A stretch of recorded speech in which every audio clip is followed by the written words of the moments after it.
Hi, I'm Meta Spencer. Today, let's go back to the ocean and have another look at this thing called ocean iron fertilization. This is a topic we've talked about before, and I expect we'll probably talk about it again because it's a very important topic of conversation. It's something that people are putting forward as potentially helping solve global warming. And there are a lot of people who certainly don't agree with that idea. So it is controversial. And therefore, when we have a big controversy like that, we ought to take our time and unpack it and explore it and look at it from several different angles. So every time we hold a conversation about this, and I think this must be about the third that I've held on ocean iron fertilization, we always come at it from a different angle, or we find a different person to comment, and you never know what's going to come out of it. So I have two guests today. Peter Fikovsky I'll name first because it's easy to handle. It's so easy for me to tell you a little bit about Peter because he's so often with me. He's such a generous person with his time, and he knows so much that I draw on Peter every few weeks. And I think I actually invited you last week too, Peter. Peter Fikovsky lives in Silicon Valley, and he is sort of an engineer, so I mean originally, and at MIT, and really is interested in climate repair. So he's actually been funding research on climate repair. And I'm saving my big introduction for Kate Moran, who is, I presume you're in Victoria, British Columbia. Is that where you're located now, Kate? Yes, it is. Yes. Good. And your name is really Catherine with a K, but I see you call yourself Kate a lot, right? So we Yes. can call you Kate. Yes, please. Okay, very good. And Kate has brought her two lovely French poodles to our conversation, and I'm delighted to invite them to participate. I don't quite know how they'll do that, but I'm sure we will hear from them, or at least enjoy their presence. Kate is the president and CEO of Ocean Networks Canada, which was an initiative, she tells me, of the University of Victoria. It is now, I guess, an independent NGO or something of that kind. And it definitely deals with topics that are related to the oceans. I've looked at your website, Kate, and there are a big staff of smart people doing good things. So I'm glad that we'll have a chance to get acquainted. I noticed in your bio that you had at one point been seconded when you were at the University of Rhode Island. Apparently you you worked on the Arctic, on polar and oceanography and climate issues, and you were seconded to the White House. So hello, Kate, and welcome. And tell us, if you will, a little bit about your institute, because I didn't know about it, and now I want to find out more.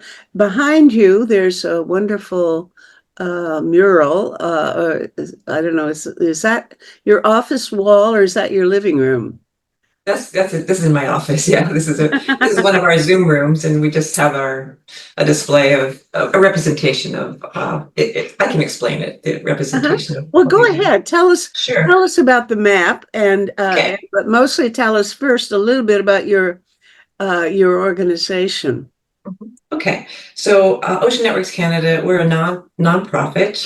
Here in British Columbia, they're called societies, and we were established by the University of Victoria to operate ocean infrastructure for the purpose of observing the ocean.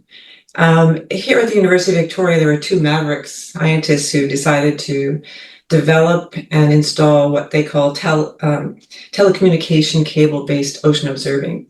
And that started on the west coast of Canada off of Vancouver Island, these two systems that were called Neptune and Venus. And we're basically using telecommunication cables to provide power and high bandwidth internet connectivity to sensor systems that sit on the seafloor, beneath the seafloor, in the water column. And since that time, these two Mavericks, as I took over as president, we have taken the infrastructure that was built on the west coast of Canada and now are partnering mainly with Indigenous coastal communities to install and operate observing systems on all three coasts of Canada. And so that's what this map is, just showing you dashed lines of that, essentially the data flow of these systems from all parts of Canada, Canada's coastline and offshore. And we measure everything that's possible in the ocean: chemistry, physics, biology, geology. And now we have three major goals as an organization. One is to advance ocean observing because it's the least understood part of our planet. Our second goal is to develop data and data products that enhance knowledge of the ocean and help people make decisions about the ocean. And our third goal is really related to what you're interested in. We are working on climate actions, both mitigation and adaptation. And so although we are agnostic to which ocean technology solution, for example, carbon dioxide removal, is the best, we have a platform to take technologies that are early technology, to advance them in a real ocean environment, to assess their efficacy, to develop monitoring, reporting, and verification, and to really see essentially the balance of risk versus benefit. And that's what we're dedicated to doing in terms of ocean-based carbon dioxide removal. How wonderful. That means you've actually given some thought to both the risks and the benefits. And we can get into making some comparisons about that, right? Maybe you've looked at various proposed technologies, because there's a variety of, must be 10 or 12 different things on, that are proposed every now and then as ways of curing our climate crisis. But it would be wonderful to have numbers that actually could help us understand what the how much weight and probability to give to all these things. Is that possible using the numbers that are generated on that thing on your wall? Well, we're just in the early stages of doing these experiments, but yes, that's the ultimate goal, is to really assess those things. And for the most part, so I was part of the U.S. National Academy study on ocean-based carbon dioxide removal research that was published a couple of years ago. And so that laid out a plan for how you conduct research to assess these. At that time, it was defined as 6 different ocean-based carbon dioxide removal solutions.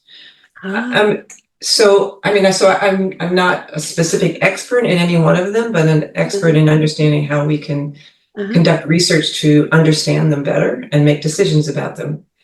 There's one other project that I'm leading right now, which is called Solid Carbon. It's not the same as the topic you're talking about here, but over the past 7 years, I've grown a research consortium to look at this project called Solid Carbon, which ultimately would combine direct air capture of CO2 on an ocean platform powered by renewables, taking that air captured CO2, pumping it through the water column, and injecting it into subsea floor basalt.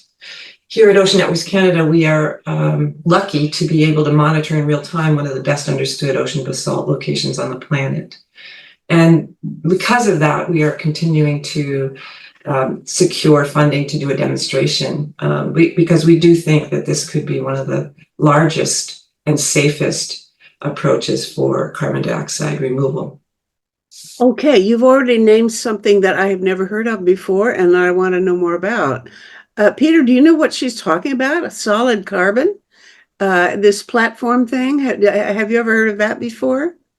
I've heard mention of it in the ocean. I believe it's the same idea as the Iceland Carbfix and what's it called? Climeworks. Climeworks, Yeah. yes. Yes. Oh, so you will be, you have big fans and you suck the air through and capture the carbon, and then you want to Now tell me. Yeah, let me just start explain. at the top with this, Yeah, because I really want to know about it. I've never heard of it. Yeah, so Peter's exactly right. We're really building upon the research and the actual industrial development that's happening in Iceland. And that was, oh gosh, I think Peter, 8 years ago or so, technologists and scientists in Iceland. Iceland is a piece of basalt, ocean basalt, relatively young. And they injected CO2 into that basalt. And they then demonstrated that within 2 years it became rock.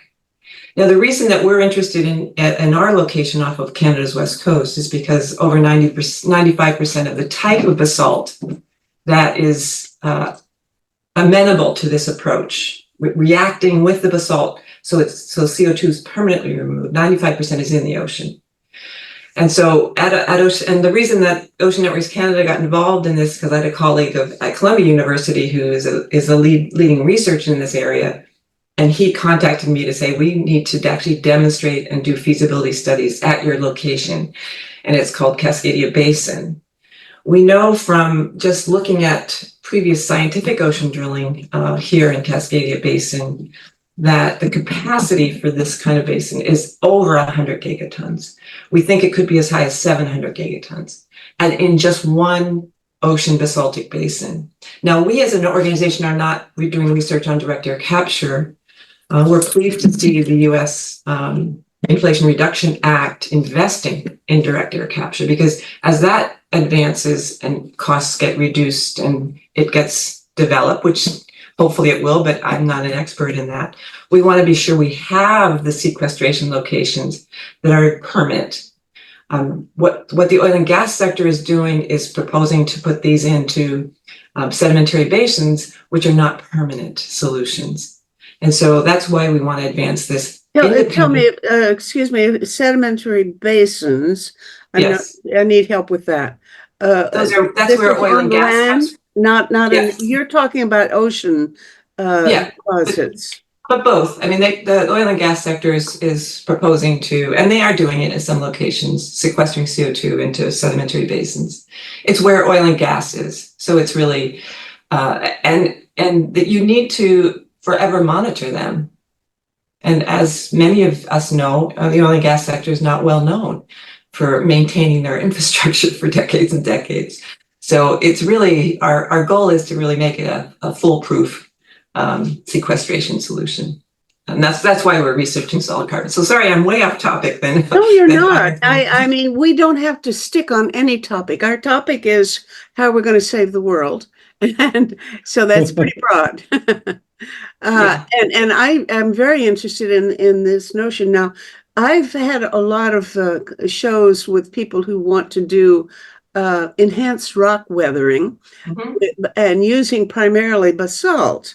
And I had the impression that basalt, there's no shortage. It's like all over the place. You don't have any problem. You just look out the window and you're probably looking at basalt. But you're saying that most of that you have to pick and choose where your location is at. Is that right? That you have a particular choice location. I don't know where you're located, but the Palisade. I'm in Toronto. Oh, okay. So yes, there are so most of the land-based basalt is quite old. And so there's been millions and millions of years of reactions that have taken place to fill most of the pore spaces. And so if you want to use that basalt, you'd have to frack. Now that makes no sense. And there's a ton of ocean basalt near spreading centers that's young. Young is 20 million years old and younger. And so it's really that ocean basalt is high porosity, ready for reactivity with carbon dioxide. And so it sits in ocean spaces. I have to let a poodle out just a second. All right. Okay. Well, I'm curious about whether or not the challenge, I don't know whether you can hear me, as whether or not the main challenge is in finding a place to put the stuff, or in being able to efficiently collect the carbon out of the atmosphere in the first place. I mean, I think I assumed that there wouldn't be any problem putting it away once you figured out how to get hold of it, suck it out of the air. do it efficiently. And I haven't pursued that so much myself because I thought, I don't think that's very probable. I think that doesn't sound as promising as a lot of the other things that people are proposing. Peter, what do you think? Well, the goal, of course, is very critical. So I think all of us want to leave our children with a safe climate like we were given. And doing that, as Kate sort of suggested, is going to be about 1,000 gigatons of CO2 removed at first, and then another maybe half of that more over the coming decades as the ocean degasses what it's absorbed. And once we're clear on the goal, then how to do it, of course, becomes the question. And it's important to collect it, and it's important to store it. I think most people are realizing that it's becoming very urgent. All the wildfires and the storms and the collapse of the Atlantic current and so on, that we don't have 100 years, we don't have 50 years, that serious things are happening right now, and they're getting increasingly serious year by year. And so I have to say I do have an opinion on this, which is that we should do the fastest thing that's been proven. And that's to do to replicate what nature has done before ice ages, because we know our planet goes through ice ages. We know that the CO2 that's been removed before ice ages is the amount that we need to remove to get back to what it was when we were young, 50 or 100 years ago. And hopefully none of us are 100 years. Getting there. That's right. And so we want to. So I'm a Silicon Valley entrepreneur. My training is in astrophysics, actually, and then being an entrepreneur, I had to get very good at engineering and project management. And so my group decided long ago to create Restoring a Safe Climate. You call it repair. I like restore because restore has a set goal to what it was. When we were young, at least. And well, look, one of the things we are going to talk about ocean iron fertilization, but my question right off the bat is, how much priority would you assign to that? If you have just a limited amount of money and you can only invest, let's hope this never happens, that you can only invest in one new technological solution, or even exploring the potential of some of the various technologies that are available now, which one would you pick and why? And I wonder whether you two would agree on your assessment of what is the most promising. I would not have picked a direct air capture. My assumption is, based on just running about 50 shows about this kind of thing, that it's not the most I don't know. I think there are probably other ways of quicker getting some effect. But let's ask our guest, Kate. Which one right now, if you were in charge of deciding what to bet on, what would you pick? Well, I don't pick. I mean, we need to invest in everything. I'm sorry that we don't have a magic ball to understand what's going to happen, and so so that's why we're working on ocean-based carbon dioxide removal. That's why we're working on solid carbon. We need to invest in the research, and it's pittance compared to the subsidies to the oil and gas sector.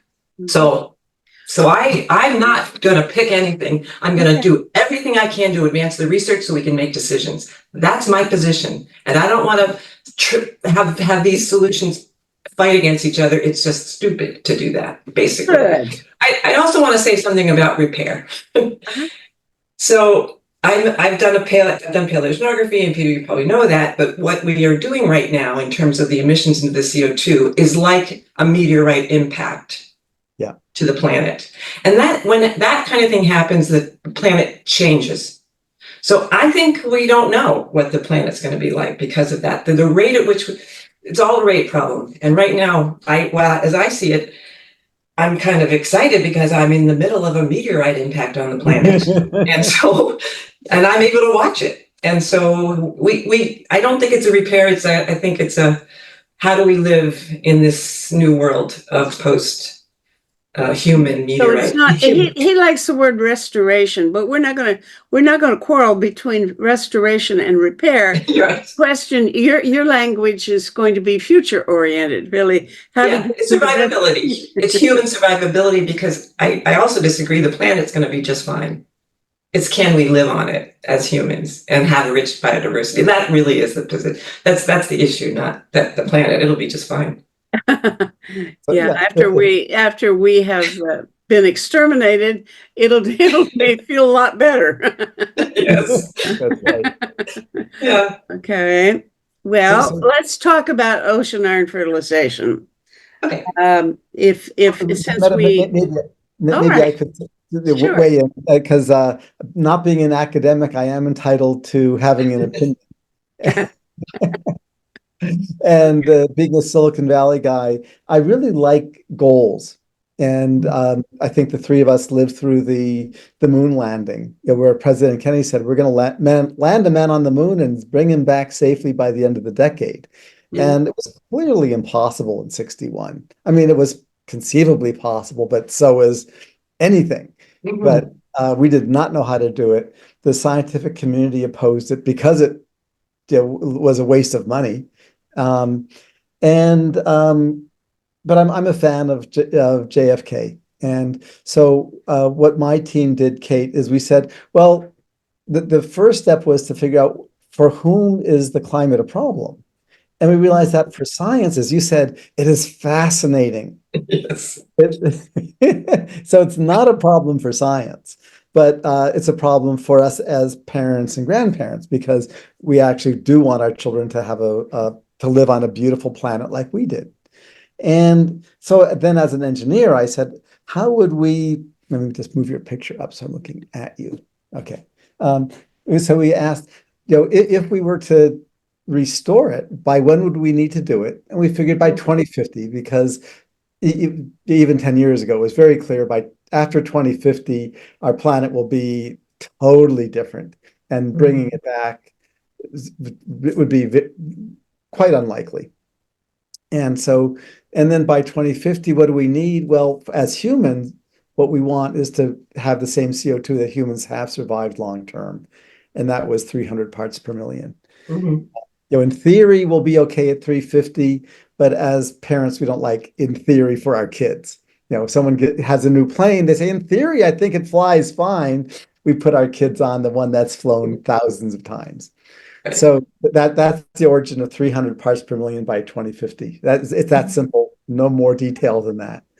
That makes sense. That totally makes sense. I don't disagree at all with that. That's a great explanation. And then working again with the moonshot, they spent a long time trying to figure out how to do it.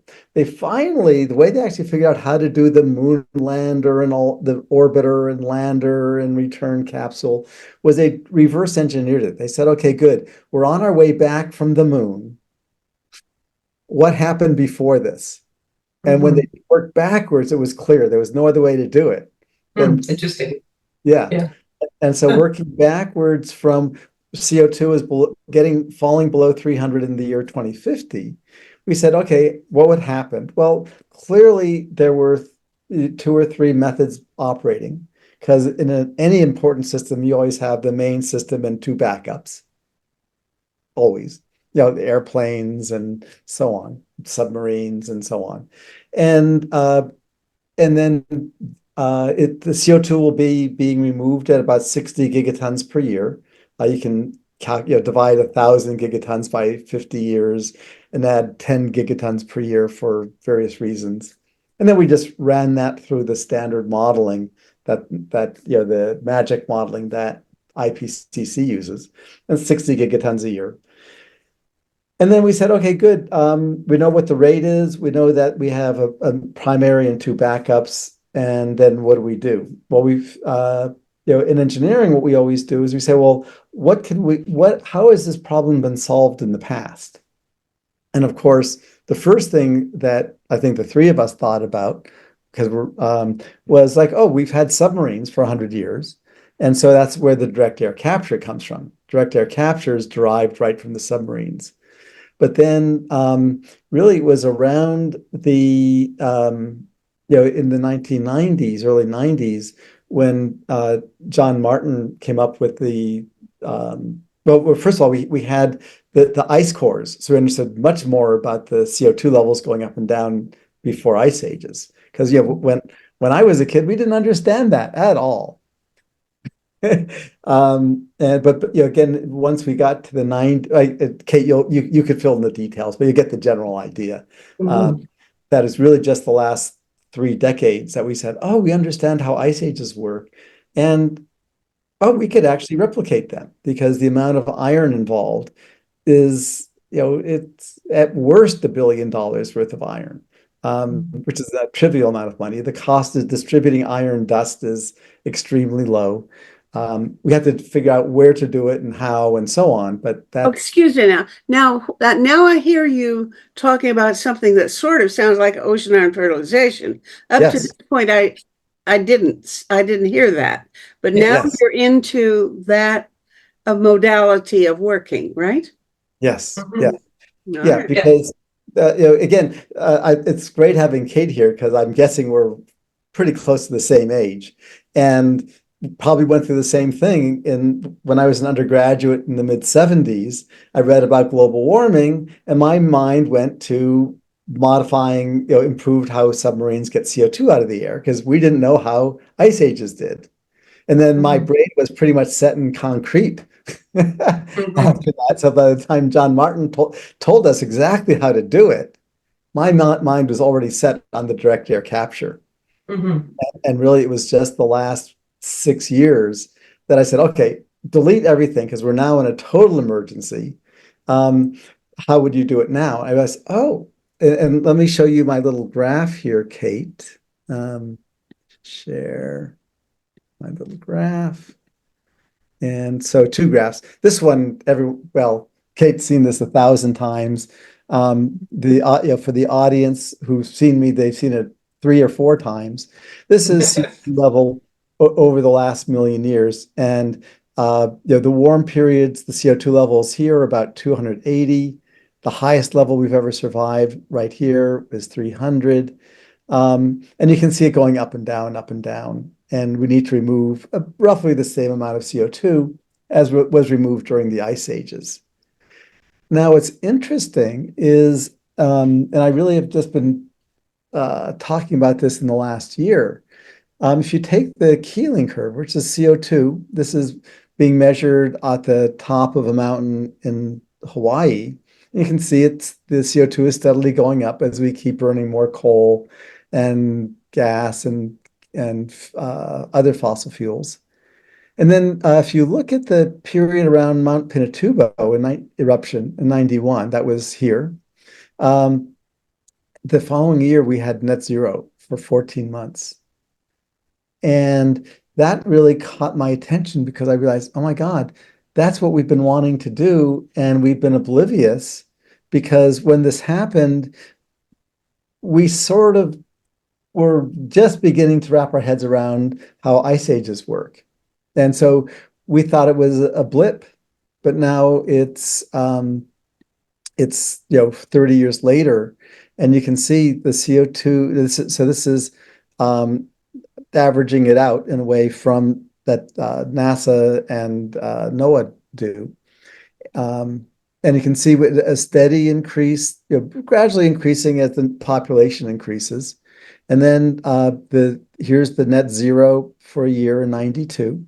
And then the CO2 continues up at about the same pace. And you get this blip here, which is the El Nino, huge El Nino in 1998 with a dip before it, which is what tends to happen. You can see there's an El Nino here. I believe, I don't remember which El Nino that was, but they average out over about 10 years. Anyway, so we have a demonstration where we can actually replicate what's already been done. Hold on now, because I want to make sure I'm following you, and I'm not sure. I think I'm not. The people talk about Pinatubo only as when they're trying to argue about SAI, stratospheric aerosol injection. That is spraying. Usually, they talk about sulfur into the stratosphere. Now, what you're doing there, I don't think you're talking about SAI. And so, how does this Pinatubo event relate to carbon reduction technologies? Because Kate's been talking about carbon reduction or carbon removal, and I think you are driving at that, although I don't think you've used the word. But those are two different modalities.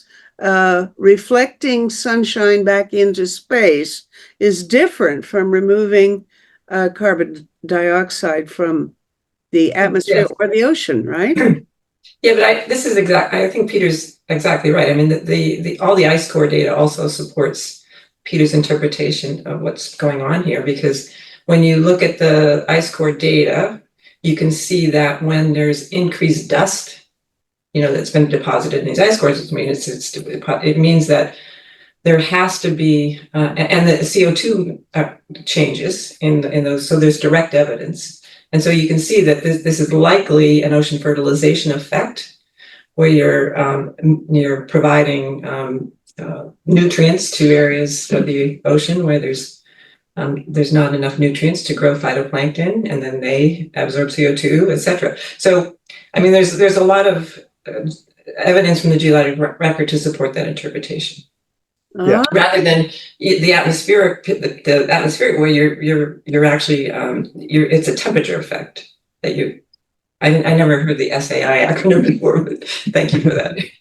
Sorry, you didn't hear people talking about Pinatubo in connection with SAI? No, I have. I never hadn't heard. I'm an acronym.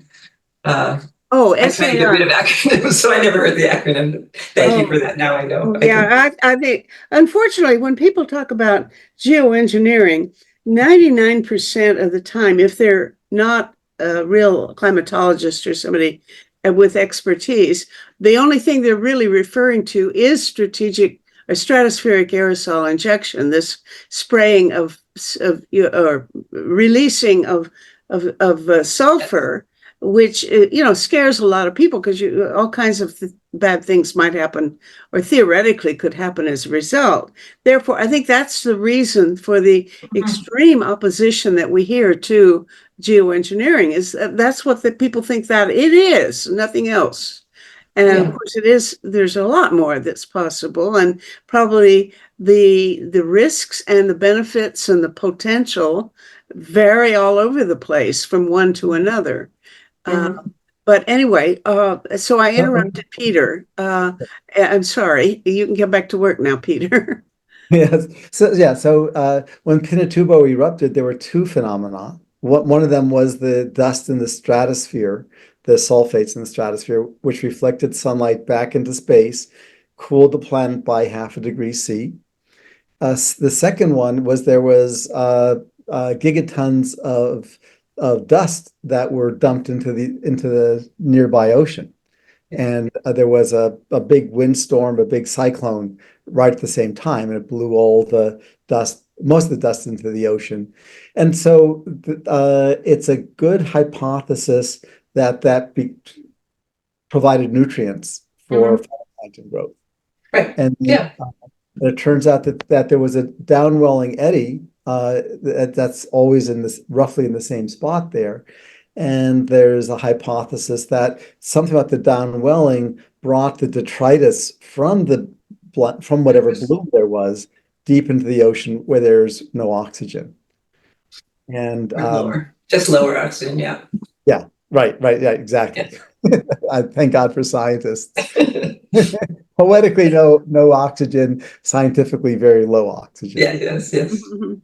Yeah, so I And think I think it's, and I agree. It's, there's other phenomena, natural phenomena that are examples, like dust from the Africa into the Atlantic Ocean. So these are well established connections that mean that it's worth pursuing, because we know Now, them. They happen i- in the geologic record, for example, or in these kind of events that we just described. in yeah, discussing your institution, you mentioned having some sort of institutional connection to the indigenous people's activities. That's right. And now my impression is that the first real experiment Mhm. in ocean fertilization was done at the request of the Haida Indians to improve their fishery stock.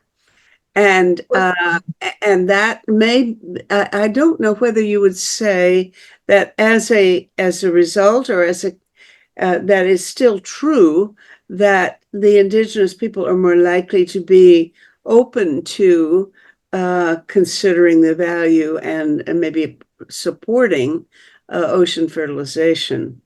Or because the average person, if you ask, most people would say, "Woo, don't go there. That's dangerous." And But if they had, and I understand that the experiment worked, this thing with Russ George a number of years ago, that it worked, and they did later have a huge increase in the salmon the next year. And so maybe they were happy that it worked, and maybe they'd like to have it happen some more. Do you think there's any tendency for the indigenous leaders to support exploration of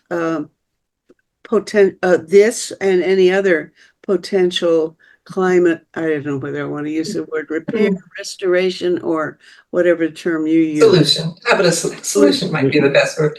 Let me just come back to that. That really wasn't the first experiment. I mean, the first experiments, if Anya Waite were here, she did her PhD on experiments in the Southern Ocean of iron fertilization. So there's been scientific experiments earlier than that, but that was more of I would call it a rogue event that, didn't go through the process of, talking about it. And so it was just before I came here. And I would say that the indigenous community, as you probably know, are incredibly diverse, including in British Columbia, and they're all different. So every community we talk to and work with has different priorities and different views. So I can't speak for them, but I don't hear any kind of rousing support for solutions at this time. So, for example, with solid carbon, we have a social scientist from the University of British Columbia who has been conducting workshops with coastal Indigenous communities,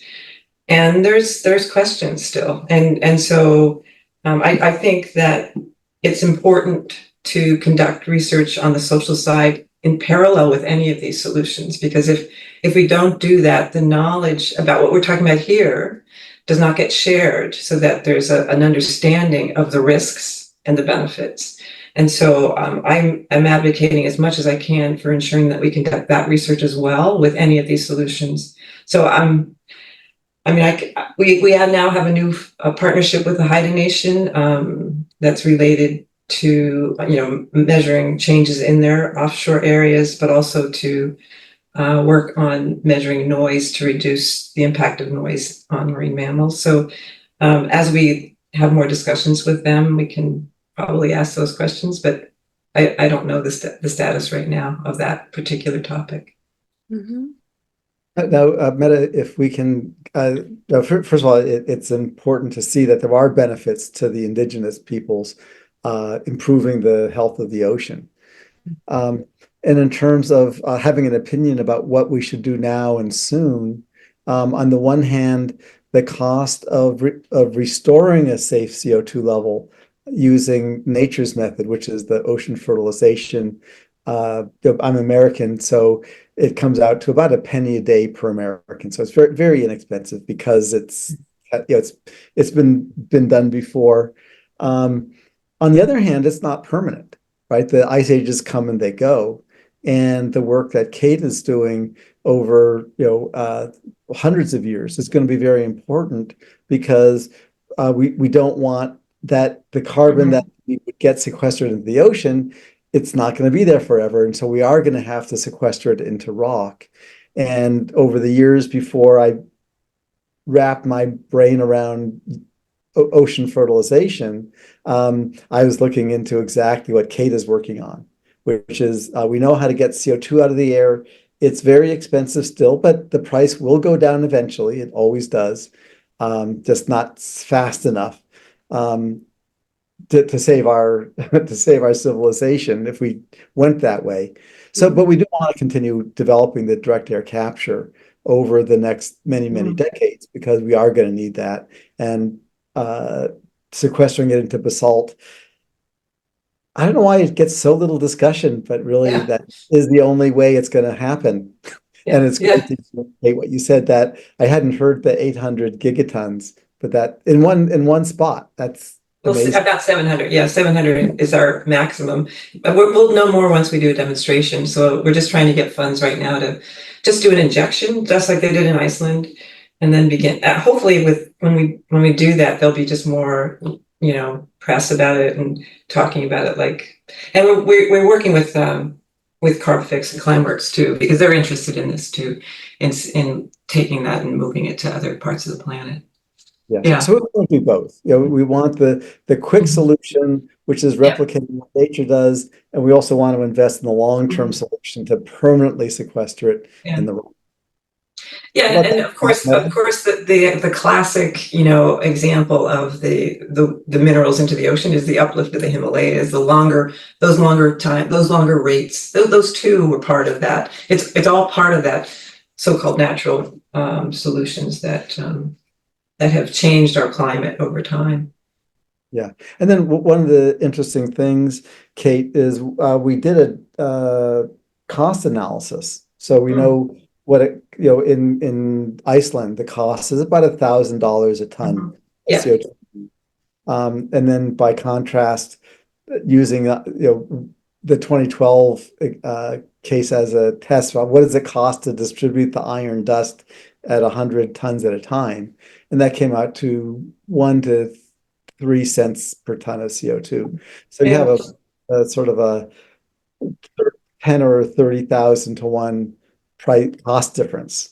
And so that gives you an idea of why you want to focus on the low cost thing, which has been tested by nature. At the same time, we're also improving the long term. Wait, back up, because when you say you wanted to go with the low cost thing that's been done by nature, which are you referring to? That's ocean fertilization. Ocean fertilization. Okay. Well, Kate, would you agree with him or? Well, I think it's low cost for sure. This paper just came out in Nature a few months ago that combines electrochemical ocean iron fertilization and alkalinity enhancement, which is interesting. Have you seen that paper, Peter? I haven't read it. I've seen it. Yeah, they were estimating iron fertilization, about in dollars per ton, but that's still, it's all small. It's as one of my staff used to say, it's in the noise floor. Yes, so well, one thing, I would love to. I've been talking with Ken Bustler. Have you been talking to Ken, Peter? Yeah. Because I think that an experiment that is planned and talked about, and social scientists are involved, would be really a good thing to do. And we have a location off our coast that it's called Line P. Are you familiar with these lines, Peter? So in the world of oceanography, the first longitudinal studies were done by having oceanographic vessels go from land-based to the old weather stations. So Station Pop is off the west coast of Canada. So Fisheries and Oceans Canada has been for over 60 years, 4 times a year, doing these transects, collecting water column data along line. There's other parts of the ocean, but this is a place where there was an experiment that we just talked about.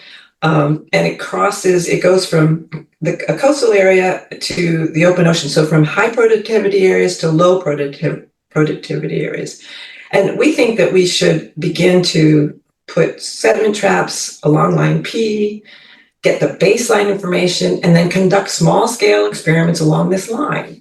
And then just to begin to just demonstrate it, to raise the profile, show that it works. And it would be a relatively low cost experiment, but with high, I'm guessing there'd be good public acceptance of it because it would be planned and shared. And anyway, so that's what we've been talking about one thing we could begin to do pretty easily, like right away, if there was interest. That's If great. you don't mind, I think we ought to mention any, Meta, I need to leave in about 3 minutes. okay. Yeah, I have a hard stop at 10:30, so, or I want us to at least mention any of the negative side effects that some people worry about. Well, they worry about harmful algal blooms. Right. Sorry? I mean, basically, there's a worry that you would create harmful algal blooms, from this. Mhm. So, well, also the question of whether or not these things, when they do sink you want it to sequester carbon by falling to the bottom of the ocean. And I understand they don't necessarily get very far down, and they might come back up or something. Do we know that phytoplankton will actually remove CO2 by falling to the bottom of the ocean and staying there? well, that's what an experiment would help to answer those questions. I mean, because phytoplankton are the base of the food web, so of course critters in the mid-water column would likely want to eat them, and then you'd have this. So yeah, it's understanding these rates and the amount of So experiments would be very helpful, I think, in terms of answering the questions you have. Where in the world would it be best done? Everyone says Southern Ocean. Okay, maybe we do an experiment there. Anyway, so Anya Wade is actually, too bad she wasn't here because she did her PhD on this topic. So Hey, how much? If I can let Peter finish and then go, I'll hang on to you a bit longer, Kate, and interrogate you, because if you're in a rush, Peter, what's up? Well, Kate's also in a rush. So a couple things. One is with the ice ages, the carbon doesn't fall to the seafloor. If it did, then it's hard to imagine how you would get the carbon back out at the end of the ice age when the planet warms. So I think the common belief is that the carbon is in what they call dissolved inorganic carbon, carbonates and bicarbonates. And so well, the ice ages are related to Milankovitch cycles, really. So well, the trigger is, but then the Milankovitch cycle doesn't affect CO2. It affects whether you're getting more sunlight on land or in the ocean, essentially. When the Earth is closer to I think we need another hour of conversation. In any case, but my point is that it's the issue isn't so much the carbon on the seafloor. The issue is just replicate what's going on. Yeah. Okay, we're doing a project working with the Philippine Coast Guard to start replicate what happened in 1992, because if you look at the other volcanoes that caused half-degree warmings, 1980, 63, and of course 1883, those don't have the CO2 dip that Pinatubo does. And so that's why we're doing it in the Philippines, because that's where it happened. We want to replicate it there.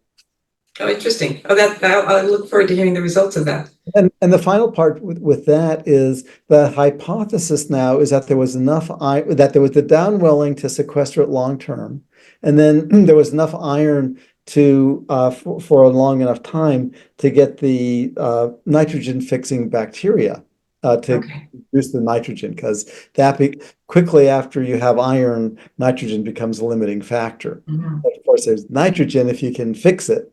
And so our testing is going to be to demonstrate whether or not we actually can expand the nitrogen fixing process. Oh, that's interesting. Yeah. And with that, I need to go. Yeah. Okay. Nice to meet you, Peter. Thank you so much for Thank the you so much. conversation. Yeah. Oh, this is great. Hope to talk to you later, Kate. Okay. Thank you, Peter. As usual. I appreciate it. I have to leave in about a minute and a half too. So. Oh, well, okay, then I don't want to detain you, but because I'm not sure I could start up a whole new topic and pursue it more than in a cursory way.